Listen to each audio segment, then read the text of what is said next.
8, 10,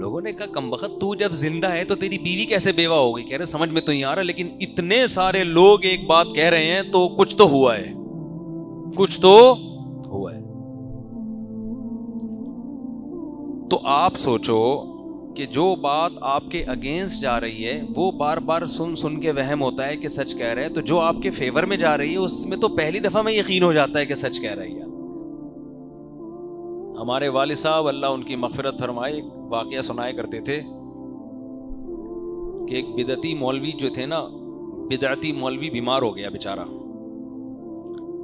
اب لوگ مختلف، وہ سنتا بھی اونچا، اب کوئی آ کے کہہ رہا ہے کہ بھائی ان مولانا صاحب کو انار کا جوس پلاؤ، کوئی مشورہ دے رہا ہے ان کو انگور کا رس پلاؤ، کوئی کیا کہہ رہا ہے، کوئی کیا کہہ رہا ہے۔ ایک نے آہستہ سے کہا ان کو دودھ جلیبی کھلاؤ، تو فوراً ایک دم آنکھیں کھول کے کہہ رہے ہیں اس کی تو سنو کیا کہہ رہا ہے یہ،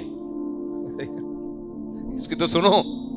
لوگ حیران کہ اتنا زور زور سے بولنے والوں کا سنائی دے نہیں رہا، اور اس نے آہستہ سے بولا ہے، فوراً کہہ رہے ہیں اس کی بھی تو سنو کیا کہہ رہی ہے۔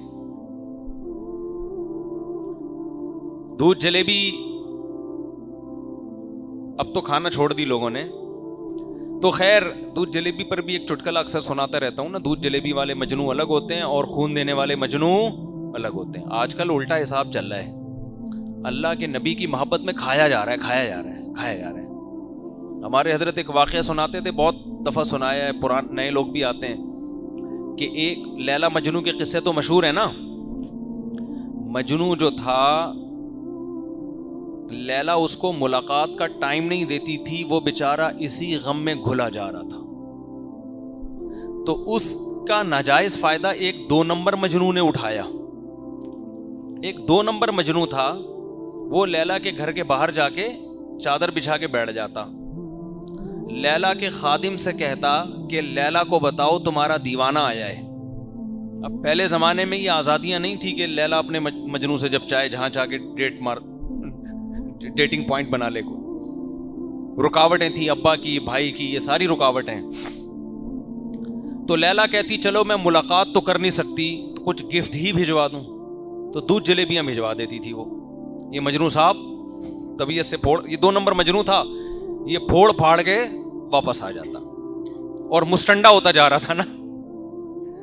ہم فراق یار میں، فراق کا معنی جدائی، علیحدگی، یار کی جدائی میں، علیحدگی میں یار سے ملاقات نہیں ہو رہی، تو حضرت فرمایا کرتے تھے کہ ایسے عاشق مارکیٹ میں آ رہے ہیں جو یہ کہہ رہے ہیں بزبان حال کہ ہم فراق یار میں گھل گھل کے ہاتھی ہو گئے، یعنی یار سے علیحدگی میں، جدائی میں، یار کے غم میں، معشوق کے غم میں، بجائے دبلے ہونے کے کیا ہو رہے ہیں؟ موٹے ہو رہے ہیں۔ آج کل اس قسم کے عاشق مارکیٹ میں آ رہے ہیں، اتنے گھلے رستم کے ساتھی ہو گئے، رستم پہلوان جیسے بن گئے ہم۔ تو آپ نبی کے عاشقوں کو بھی دیکھ لو، اللہ کے عاشقوں کو بھی دیکھ لو، بزرگوں کے عاشقوں کو بھی دیکھ لو، بجائے غم میں پتلے ہونے کے پھیلتے جا رہے ہیں۔ اور کھانے سے، ایک تو قدرتی طور پر لوگوں کا جسم بھاری ہوتا ہے، وہ تو اللہ کی طرف سے، صحابہ میں بھی بعض بہت بھاری جسم کے تھے، بعض دبلے، محدثین میں بھی، یہ تو قدرت کی طرف سے ہے۔ لیکن ایک موٹاپا وہ ہے جو پھوڑنے پھاڑنے کی وجہ سے ہو رہا ہو، ایک پھوڑنا وہ ہے جو دنیا کے لیے ہو، اور ایک پھوڑنا وہ ہے جس پہ لیبل اللہ رسول کی محبت کا لگا ہوا ہو۔ بتاؤ یہ دوسرا پھوڑنا زیادہ خراب ہے کہ نہیں ہے؟ محبوب کی محبت میں کھایا جا رہا ہے۔ ارے محبت میں تو بھوک لگنا بند ہو جاتی ہے، لیکن آج کل مارکیٹ میں جس قسم کے نبی کے عاشق آ رہے ہیں، آپ ان کی خوراک دیکھو یار، کھائے جا رہے ہیں۔ پھر کھانے پینے کے اتنے دھندے، اسلام میں تو کھانے کے 3 موقع ہیں، ایک عید الفطر پہ کھاؤ، ایک عید الاضحیٰ پہ کھاؤ، ایک ولیمے پہ کھاؤ، اور ایک عقیقے پہ کھا لو۔ چار مواقع ہیں، عقیقے پہ، عید الاضحیٰ پہ، عید الفطر پہ، اور ولیمے پہ۔ یہ 4 موقع ہیں کھانے کے اسلام میں۔ اس کے علاوہ بھوکا رہنا سنت ہے، فاقے سنت ہیں، روزے رکھنا سنت ہے۔ نبی پیر اور جمعرات کا روزہ رکھتے، ایام 20 کا روزہ رکھتے، اور بعض دفعہ حدیث میں آتے ہیں، امی عائشہ فرماتی ہیں بغیر دن کے تعین کے رکھتے چلے جاتے، اتنے رکھتے کہ ایسا لگے گا کہ آپ ہمیشہ روزہ ہی رکھیں گے، پھر چھوڑنا شروع کرتے تو ایسا لگتا کہ آپ اب روزہ دوبارہ نہیں رکھیں گے، پھر رکھنا شروع کر دیتے. اور جب روزے چھوڑتے بھی تھے تو اتنا کھاتے نہیں تھے جتنا ہم کھاتے ہیں. ناشتے کا اس دور میں تصور نہیں تھا. دوپہر کا کھانا ہوتا تھا 11:30-12 بجے، یہی ناشتہ یہی کھانا. اس کے بعد قیلولہ کرتے تھے، اس کے بعد مغرب کے بعد رات کا کھانا کھاتے تھے. سمجھتے ہو کہ نہیں سمجھتے؟ یہ 2 ٹائم. اور یہ بھی ہمارے نبی کا معمول نہیں تھا. ہمارے نبی کا معمول 1 ٹائم، 1 وقت فاقہ اور 1 وقت کھانا. اور یہ بھی نہیں پتا ہوتا تھا کس وقت فاقہ ہوگا. گھر میں آتے امی عائشہ سے پوچھتے کچھ کھانے کو ہے. ہم جب آتے ہیں تو ہم یہ نہیں پوچھتے کچھ کھانے کو ہے، ہم کہتے کیا کھانے کو ہے. ہمارے مطلب کی چیزیں تو کھائیں گے، نہیں تو کچھ باہر سے منگوائیں گے. کھانا ضرور ہے، آج اچھا نہیں پکا تو چلو نہیں کھانا، یہ نہیں ہو سکتا. ہمارے مطلب کا نہیں پکا تو اب باہر سے آئے گا. پیزا آرڈر کرو بھائی. کھا بھی کیا رہے ہیں یار؟ برگر جو چیز جس شکل کی ہوتی ہے نا، ماہرین کہتے ہیں کہ قدرت نے نا میسج دیا ہوا ہے. جیسے اخروٹ بادام جیسا ہوتا ہے، دماغ جیسا ہوتا ہے، تو اس میں اللہ نے میسج دیا ہے کہ یہ کھاؤ گے تو ڈائریکٹ کھا کر کے کہاں لگے گا؟ دماغ. اور واقعی بادام آنکھ جیسا ہوتا ہے، بادام آنکھ کے لیے مفید ہے. تو ایک اللہ نے ایک پیغام دیا ہوا ہوتا ہے بہت سے پھلوں کے اندر، بہت سی چیزوں کے اندر.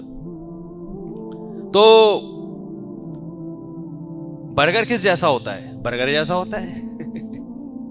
تو برگر کھاؤ گے کیسے بن جاؤ گے؟ برگر جیسا. پراٹھے کھاؤ گے کیسے بنو گے؟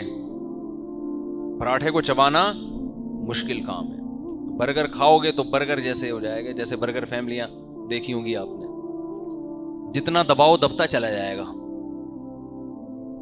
کوئی ریزسٹنس ہے ہی نہیں.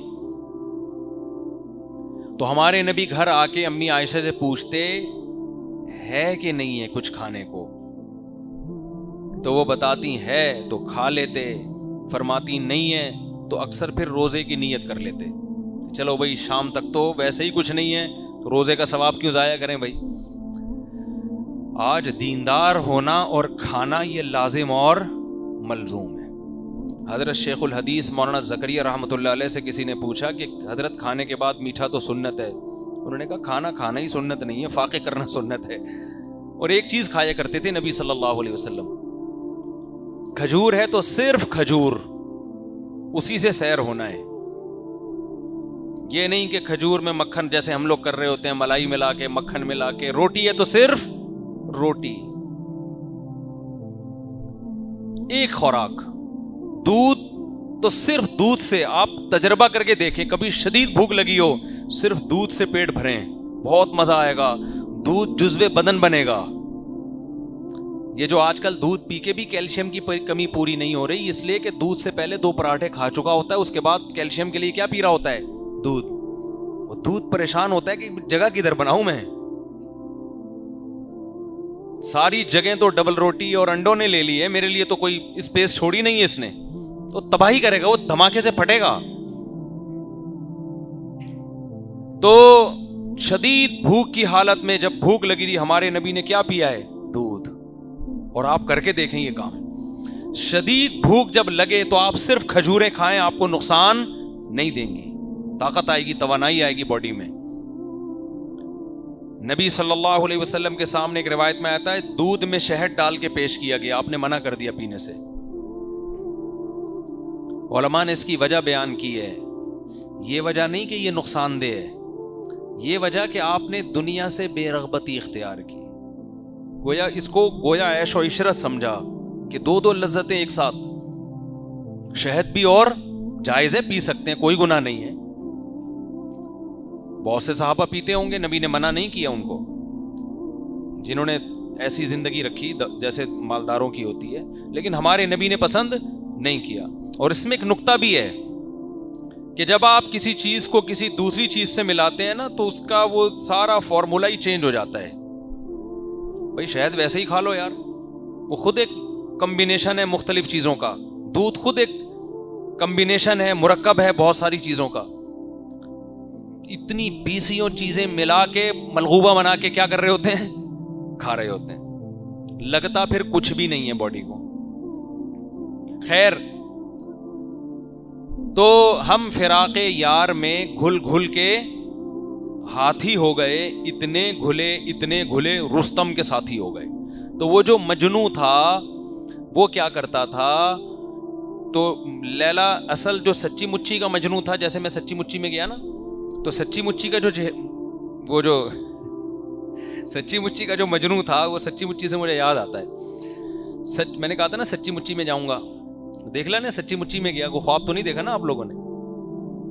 تو جو سچی مچی کا مجنوں تھا نا، مجنوں، وہ کیا ہوا، وہ بیچارہ کہہ رہا ہے یہ دھدیوں پہ ٹرخا رہی ہے، ملاقات کا ٹائم نہیں دے رہی، شادی کی ڈیٹ فکس نہیں کر رہی ہے، جھوٹی موٹی کا مجنوں بیٹھ کے آتا اور دودھ جلیبی روزانہ کھا کھا کے مستنڈا بنتا چلا گیا۔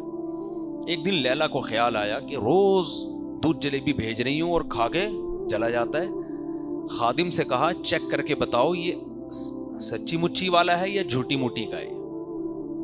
اب خادم کو کیا پتا، اس نے سچی مچی کا دیکھا ہی نہیں تھا، اس نے کہا جی مجھے تو نہیں پتا، پہلے کوئی تصویریں بھی نہیں ہوتی تھی، موبائل سے تصویر کھینچ کے لے کر آؤ۔ تو اس نے کہا چلو میں اس کو آزماتی ہوں، میں کہتی ہوں کہ آج خالی پیالہ لے کے جاؤ اور اس سے کہنا آج لیلا نے تم سے تمہارا خون مانگا ہے، تھوڑا کاٹ کے نا ذرا پیالے میں خون بھر کے دے دو، اسی سے پتہ چل جائے گا سچی مچی کا ہے یا۔ تو جب وہ خادم خالی پیالہ لے کے آئے نا تو مجنوں کے تو ہوش اڑ گئے، کیا ہو گیا بھئی یہ جلیبی کہاں ہے اس میں؟ اس نے کہا لیلا نے آج تم سے تمہارا خون مانگا ہے۔ تو کہتا ہے ہم جلیبی کھانے والے مجنوں ہیں، خون دینے والا وہ بیٹھا ہوا ہے، سمجھ رہے ہو؟ خون دینے والا۔ آج آپ حقیقی عاشقین کو دیکھنا چاہو تو آپ دنیا میں سروے کر کے دیکھ سکتے ہو کہ خون دینے والے کون اور جلیبی کھانے والے، بولو، یہ پتہ چل جائے گا۔ خون دینے والے الگ ہیں، جلیبیاں کھانے والے الگ ہی ہوتے ہیں۔ خیر، تو بات یہ چل رہی تھی کہ دل کو حسد سے پاک کرنا، دل کو تکبر سے پاک کرنا، دل کو ریاکاری سے پاک کرنا، دل کو عجب، خود پسندی پہ بات چل رہی تھی کہ اپنے بارے میں یہ وہم ہو جاتا ہے کہ میں کیا ہوں، نیک۔ اور یہ وہم اس لیے ہو رہا ہے کہ میں نے نبی کے نام پہ آج تک کوئی دعوت مس نہیں کی، میں کتنا نیک ہوں۔ کیا خیال ہے بھائی؟ جب مجھے کنڈوں پہ بلایا گیا میں کنڈے کھانے گیا، میں نے آج تک نبی کے نام پہ کوئی کھانا مس نہیں کی۔ جب مجھے تیجے پہ بلایا گیا سب سے پہلے میں گیا ہوں، اور مرحوم کے نام پہ میں نے 8 لیگ پیس کھائے ہیں، لاتیں کھائی ہیں، لاتیں۔ ہمارے ایک دوست جو ہے نا مرغی کی لیگ پیس کو لاتوں سے تعبیر کرتے، ابھی ہمارا سفر تھا نا تو ان کو لیگ پیس چاہیے ہوتے تھے، وہ مرغی کی لیگ پیس بڑے شوق سے کھاتے ہیں، تو مجھے کہنے لگے یار مجھے لاتیں چاہیے۔ خیریت؟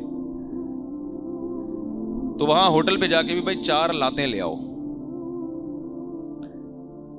ہم نے کہا ایسا نہ ہو کوئی لاتیں مارنا شروع کر دے یہاں پہ۔ تو نبی کے نام پہ مرغی کے لیگ پیس، چیسٹ اور بکروں کے پٹ بہت شوق سے چانپیں کھائی جاتی ہیں۔ تو وہم ہو جاتا ہے کہ میں کیا ہوں، نیک۔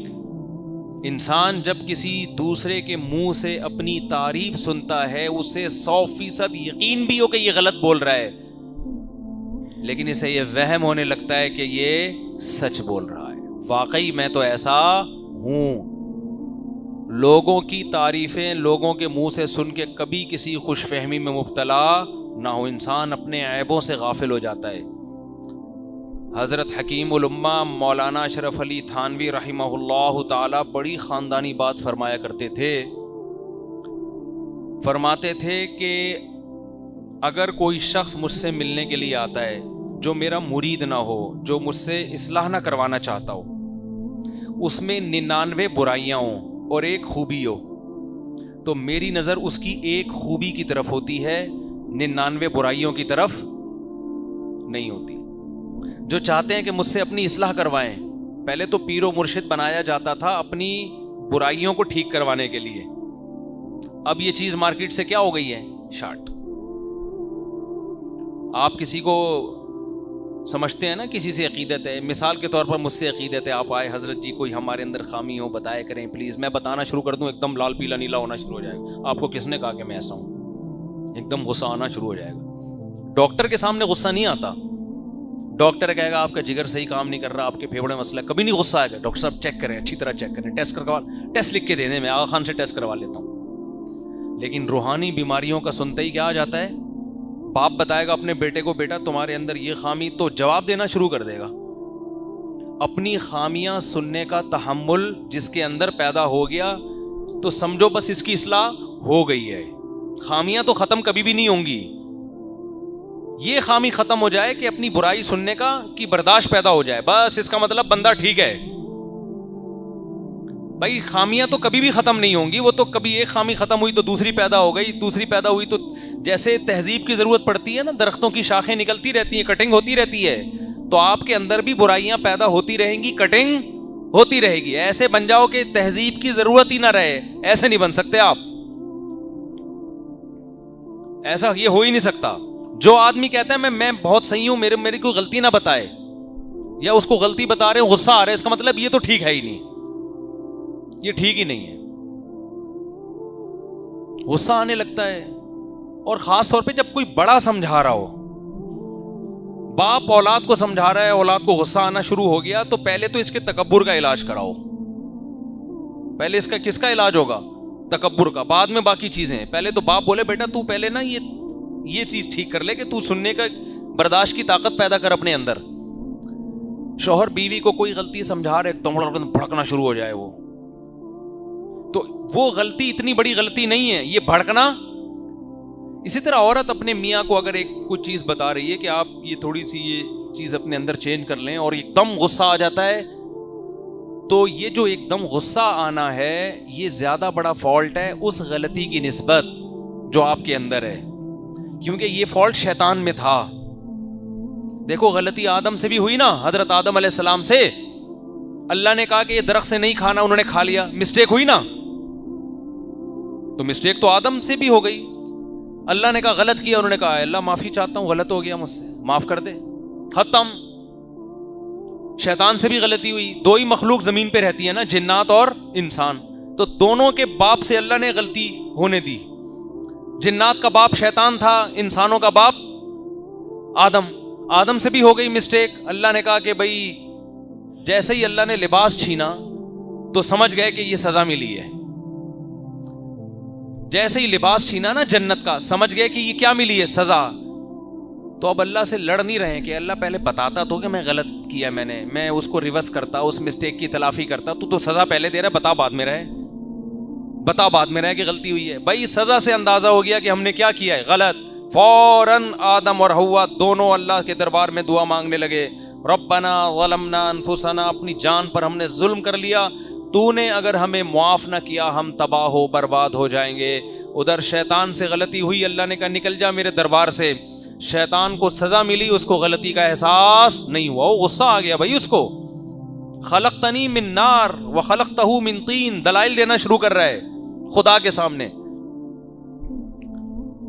تو بڑوں کے سامنے زیادہ دلائل نہ دیا کریں. باپ ڈانٹ رہے ہیں سن لو بھائی, ماں ڈانٹ رہی ہے نہیں, زیادہ نہیں بحث کریں.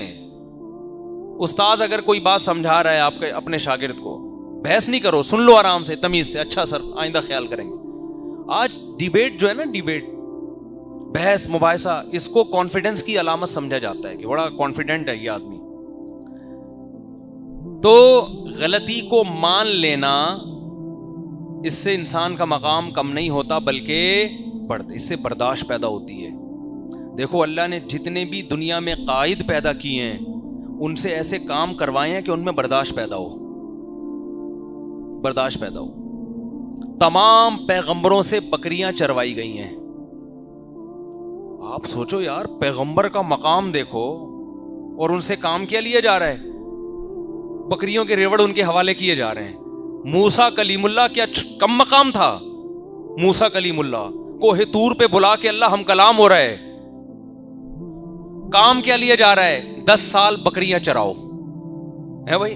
اتنے بڑے پیغمبر, ادھر فرعون سے کام کیا لیا جا رہا ہے, مصر کی بادشاہت اور روب دبدبا جلال, کیونکہ اللہ نے اس کو لیڈر نہیں بنانا تھا, اس کو بچپن سے حکومت مل گئی, چاپلوسی کرنے والے لوگ مل گئے, تعریفیں کرنے والے لوگ مل گئے, ہر بات میں یسر جیسر کرنے والے مل گئے بچپن سے. موسیٰ کلیم اللہ ٹینشنوں میں جوان ہوئے, پریشانیوں میں, ملک بدر ہو گئے, ملک بدر ہونے کے بعد بکریاں چرا رہے ہیں, کیونکہ بکری کمزور ہے, غصہ بہت آتا ہے, اس پہ آپ غصہ جاری کر نہیں سکتے, مار کھائے گی مر جائے گی, کچھ بگاڑ نہیں سکتا انسان. جب نبی نے صلی اللہ علیہ وسلم نے فرمایا کہ ہر پیغمبر نے بکریاں چرائی ہیں, تو صحابہ نے پوچھا یا رسول اللہ کہ آپ نے بھی؟ فرمایا ہاں, میں بھی اجرت پہ بکریاں چرایا کرتا تھا. سید الانبیاء سے اللہ نے کیا چروائی ہیں؟ بولو, بکریاں. اس میں 2 فائدے ہیں, ایک برداشت, دوسری تواضع. بکریاں چرانے والے میں تکبر نہیں ہوتا. جنہوں نے لیڈر بننا ہوتا ہے ان کے اندر اگر تکبر ہے تو وہ اپنی پھوں پھاں میں ہی لگے رہیں گے, وہ قوم کے کسی کام کے نہیں ہوں گے. سمجھتے نہیں ہو بات کو, میرا خیال ہے وہ پھوں پھاں میں لگا رہے گا اپنے. تو دل میں عجب ختم ہو جائے, بس بات کو سمیٹ رہا ہوں, خود پسندی, میں بس ہر وقت آدمی کیا کرتا رہے, میں ہوں, لوگوں سے تعریفیں سنتا رہے اپنی بیٹھ کے. تو ان پہ علماء نے الگ الگ بحث کی ہے, خود پسندی کیسے ختم ہوتی ہے, حسد کیسے ختم ہوتی ہے, کیسے ختم ہوتا ہے حسد, اور تکبر کیسے ختم ہوتا ہے. لیکن علماء کہتے ہیں, کیونکہ یہ صوفیہ کرام کا ٹاپک ہے نا, تو اس کو تصوف میں زیادہ اٹھائے کہ ایک چیز اگر اپنے اندر پیدا کر لو, ایک بیماری سے کا علاج کر لو, تو یہ سارے انڈے بچے خود ہی ختم ہو جائیں گے. وہ ہے دل سے دنیا کی محبت نکال دو, اللہ کی پیدا کر دو, بس یہ سارے انڈے بچے کیا ہو جائیں گے. جب آپ کے دل میں اللہ کی محبت, اللہ کو تلاش کرنے کی چاہت, تو کسی کی دولت دیکھ کر آپ کو جیلسی ویسے ہی نہیں ہوگی, کیونکہ وہ آپ کا محبوب ہے ہی نہیں. جیلسی جب ہوتی ہے جب محبوبہ آپ کی اور کسی اور کی گود میں جا کے بیٹھ جائے, کسی اور کے ساتھ سیلفیاں لے رہی ہے, ڈیٹیں کسی اور کے ساتھ مار رہی ہے, تو آپ جلو گے نا. لیکن اگر وہ آپ کی دھتکاری بھی ہے, محبوبہ ہی نہیں ہے, بھاڑ میں جائے جہاں مرضی جا کے بیٹھے, تکلیف ہوگی آپ کو. بھائی دل کے ارماں آنسوؤں میں اس وقت بہتے ہیں جب ان کے بچے آپ کو ماموں کہتے ہیں. ہر ایک کے بچے آپ کو ماموں کہیں, اس سے آپ کو تکلیف نہیں ہوتی. جب ان کے بچے آپ کو ماموں, جس سے آپ کی سیٹنگ تھی, سیٹنگ آپ کی تھی, شادی اس کی کہیں اور ہو گئی, ایک دھچکا لگا, یار یہ کیا ہو گیا, میری نہیں ہوئی. پہلا دھچکا یہ کہ میری نہیں ہوئی, ریجیکٹ, اس پہ غم ہوتا ہے, اس کے ابا نے انکار کر دیا. پھر جب اطلاع ملتی ہے کہیں اور منگنی ہو گئی ہے, دوسرا دھچکا لگتا ہے کہ نہیں لگتا. پھر جس دن بارات آتی ہے اور دلہن رخصت ہو کے جاتی ہے, ایک اور دھچکا لگتا ہے, بے اب تو نکاح بھی ہو گیا, رخصتی بھی ہو گئی. پھر جب اطلاع ملتی ہے بچہ ہو گیا, کیسا جلے گا کہ نہیں جلے گا. اور جب بچہ بڑا ہو کر آپ کو بولے گا ماموں, ہے بھائی کہ کمبخت, 7 غیروں کے میری قبر پہ آتے کیوں ہو, تم جلاتے نہیں مجھ کو تو جلاتے کیوں. جلانے کا مطلب زندگی دینا. شاعر جو ہے نا, محبوبہ کے غم میں مر گیا, قبر میں چلا گیا, محبوبہ قبر پہ زیارت کے لیے آ رہی ہے, آئی بھی اپنے بھائی کے ساتھ. تو وہ کہتا ہے کمبخت تو مجھے زندگی نہیں دے سکتی, جلا نہیں سکتی, تو کسی اور کے ساتھ آ کے تپا کیوں رہی ہے مجھے تو. یعنی قبر پہ تو کم از کم اکیلے آ جانا ملنے کے لیے, قبر پہ بھی بھائی کے ساتھ نہیں, یا میرے اپنے عاشق کے ساتھ آ رہی ہے جس میں جل رہا ہوں. یعنی تیری سیٹنگ کہیں اور ہو گئی تھی, تو اس بندے کے ساتھ آ رہی ہے میری قبر پہ. 7 غیروں کے میری قبر پہ آتے کیوں ہو, تم جلاتے نہیں مجھ کو تو جلاتے کیوں ہو. تو جب جلے گا نا, جب محبوبہ آئے گی ولن کے ساتھ اس کی قبر پہ, کیا خیال ہے, پھر جلے گا یہ. تو جب وہ آپ کی محبوبہ ہی نہیں ہے میرے بھائی, تو پھر کسی کے ساتھ بیٹھے آپ کو اس سے تکلیف نہیں, آپ کے ریجیکٹڈ ہے, وہ پسند نہیں کیا آپ نے اس کو. تو دنیا اگر ریجیکٹڈ مال بن جائے آپ کا, دل سے نکل گئی محبت, گاڑیوں کی، بنگلوں کی، دولت کی، اور اللہ کی محبت آ گئی اس کی جگہ، تو پھر یہ دولت کسی کے پاس دیکھ کر آپ کو جیلسی، بولو، حسد ہی نہیں ہوگا، پیدا ہی نہیں ہوگا۔ حسد کے جو کیڑے مکوڑے ہیں، یہ اللہ کی محبت ایسا اسپرے ہے کہ یہ حسد کے جراثیم کو نگل جائے گی آپ کے لیے، کہ یہ کوئی بڑی چیز ہے ہی نہیں۔ اور عجب، خود پسندی بھی ختم ہو جائے گی، اس لیے کہ انسان کو جس سے محبت ہوتی ہے نا، وہ چاہتا ہے مجھے ہر قیمت پہ محبوب چاہیے۔ تو محبوب اگر تعریف کرے گا تو خوش ہوگا، محبوب کے علاوہ لوگوں کی تعریفوں کو وہ لفٹ نہیں کراتا، اس کی نظر میں اس کی ویلیو نہیں رہتی ہے۔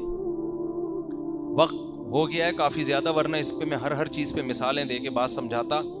خلاصہ یہی نکلا کہ اللہ کی محبت پیدا کر لی جائے، اور وہ جب تک نہیں ہوگی جب تک دنیا کی نکلے گی نہیں۔ یہ دونوں محبتیں ایک دل میں جمع ہو نہیں سکتی، اور دنیا کی جب نکلے گی اس کا ایک فارمولہ ہے، ایک طریقہ ہے۔ ہر وقت یہ دماغ میں مسلط کریں کہ یہ مسافر خانہ ہے، رہنے کی جگہ نہیں ہے۔